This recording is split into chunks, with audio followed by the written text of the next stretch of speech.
Chapter 4. The Sea Chest. I lost no time, of course, in telling my mother all that I knew, and perhaps I should have told her long before, and we saw ourselves at once in a difficult and dangerous position.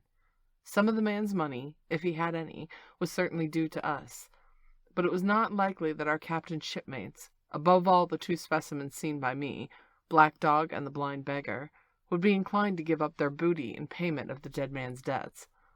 The captain's order to mount at once and ride for Dr. Livesley would have left my mother alone and unprotected, which was not to be thought of, indeed. It seemed impossible for either of us to remain much longer in the house. The fall of coals in the kitchen grate and the very ticking of the clock filled us with alarms. The neighborhood, to our ears, seemed haunted by approaching footsteps, and what between the dead body of the captain and the parlor floor, and the thought of the detestable blind beggar hovering near at hand and ready to return, there were moments when, as the saying goes, I jumped in my skin for terror. Something must speedily be resolved upon, and it occurred to us at last to go forth together and seek help in the neighboring hamlet. No sooner said than done. Bareheaded as we were, we ran out once in the gathering evening in the frosty fog. The hamlet lay not many 100 yards away, though out of view, on the other side of the next cove, and what greatly encouraged me, it was an opposite direction from whence the blind man had made his appearance, and whither he had presumably returned. We were not many minutes on the road, though we were sometimes stopped to lay hold of each other and hearken, but there were no unusual sounds, nothing the low wash of the ripple and the croaking of the inmates of the wood. It was already candlelight when we reached the hamlet, and I shall never forget how much I cheered to see the yellow shine in the doors and windows, but that, as it proved, was the best of the help we were likely to get in that quarter. For you would have thought men would have been ashamed of themselves. No soul would consent to return with us to the Admiral Benbow. The more we told of our troubles, the more man, woman, and child they clung to the shelter of their houses. The name Captain Flint, though it was strange to me, was well enough known to some there, and carried great weight of terror. Some of the men who had been besides had seen several strangers on the road, and taking them to be smugglers, to have bolted away. And one at least had seen a little lugger in what we called Kit's Hole. For that matter, anyone who has a comrade of the captain was enough to frighten them to death. And the short of the long of the matter was, that while we could get several who were willing enough to ride to Dr. Livesley's, which lay in another direction, not one would help us defend the inn. To say cowardice is infectious. They say cowardice is infectious. But then the argument is, on the other hand, a great emboldener. And so when each has had its say, my mother made them a speech. She would not, she declared, lose money that belonged to her fatherless boy. If none of the rest of you dare, she said, Jim and I dare. Back we will go, the way we came, and small thanks to you, big, hulking, chicken-hearted men. We'll have that chest open, if we die for it, and I'll thank you for that bag, Miss Crossley, to bring back our lawful money in. Of course I said I would go with my mother, and of course they all cried out in foolhardiness, but even then not a man would go along with us.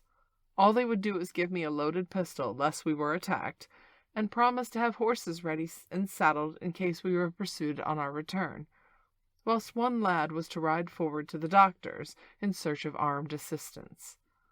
My heart was beating finely when the two of us set forth in the cold night upon this dangerous venture.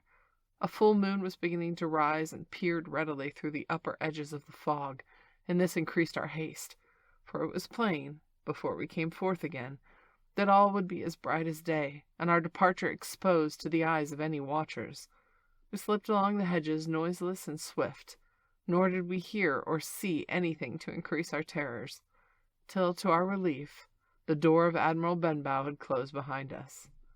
I slipped the bolt at once, and we stood and panted for a moment in the dark, alone in the house with the dead captain's body. Then my mother got a candle in the bar, and holding each other's hands, we advanced into the parlor. He lay as we had left him on his back, with his eyes open and his arms stretched out. "Draw down the blind, Jim," whispered my mother. "They might come and watch outside. And now," she said when I had done so, "we have to get the key off that. And who's to touch it? I should like to know." She gave a kind of sob as she said the words. I went down on my knees at once. On the floor close to his hand there was a little round paper, blackened on one side. I could not doubt that this was the black spot, and taking it up, I found written on the other side, in very good clear hand, this short message: "You have till 10 tonight." "He had till 10, Mother," said I, and just as I said it our clock began striking. The sudden noise startled us shockingly. But the news was good, for it was only 6. "Now, Jim," she said, "that key." I felt in his pockets one after another. A few small coins, a thimble, and some thread and big needles. A piece of pigtail tobacco bitten away at the end. His gully with the crooked handle. A pocket compass and a tinder box were all they contained. And I began to despair. "Perhaps it's around his neck," suggested my mother. Overcoming a strong repugnance, I tore open his shirt at the neck, and there, sure enough, hanging to a bit of terry string, which I cut with his own gully, we found the key. At this triumph we were filled with hope, and hurried upstairs without delay to the little room where he had slept so long, and where his box had stood the day since his arrival. But like any other seaman's chest, on the outside the initial B burned on the top of it with hot iron, and the corner somewhat smashed and broken by long, rough usage. "Give me the key," said my mother. Though the lock was very stiff, she had turned it and thrown back the lid in a twinkling. A strong smell of tobacco and tar rose from the interior, but nothing was to be seen on the top except a suit of very good clothes, carefully brushed and folded. They had never been worn, my mother said. Under that, miscellany began. A quadrant, a tin of cankin, several sticks of tobacco, 2 brace of a very handsome pistols, a piece of bar silver, an old Spanish watch, and some other trinkets, of little value and mostly of foreign make, a pair of compasses mounted with brass, and 5 or 6 curious West Indian shells.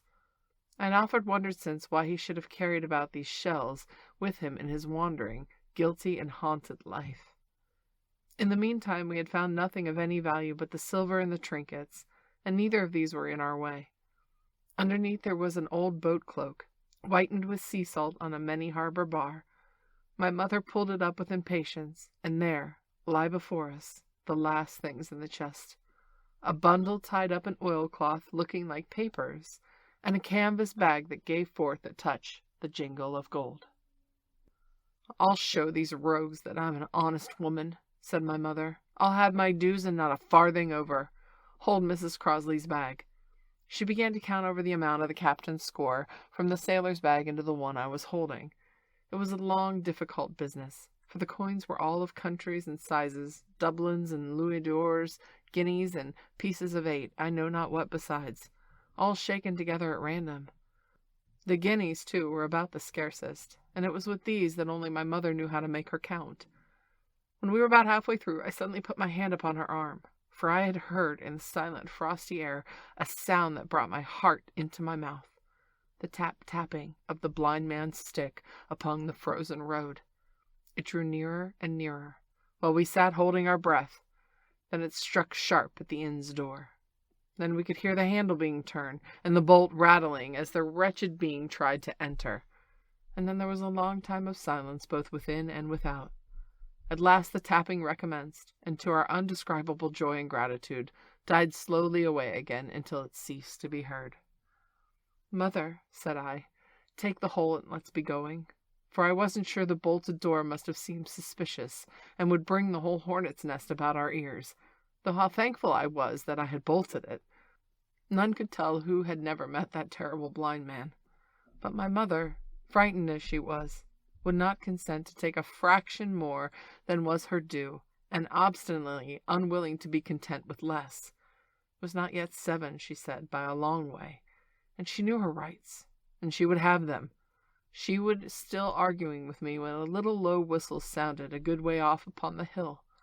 That was enough, and more than enough for the both of us. "I'll take what I have," she said, jumping to her feet.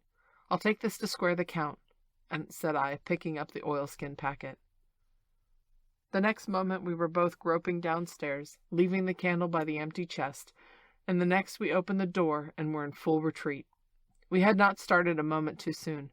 The fog was rapidly dispersing. Already the moon shone quite clear on the high ground of either side, and it was only in the exact bottom of the dell, and the round tavern door, and that thin veil still hung unbroken to conceal the first steps of our escape. Far less than halfway to the hamlet, very little beyond the bottom of the hill, we must come forth into the moonlight. Nor was this all, for the sound of several footsteps came running already to our ears, and we looked back in their direction. Light tossing to and fro, and still rapidly advancing, showed that one of the newcomers carried a lantern. "My dear," said my mother suddenly, "take the money and run. I'm going to faint."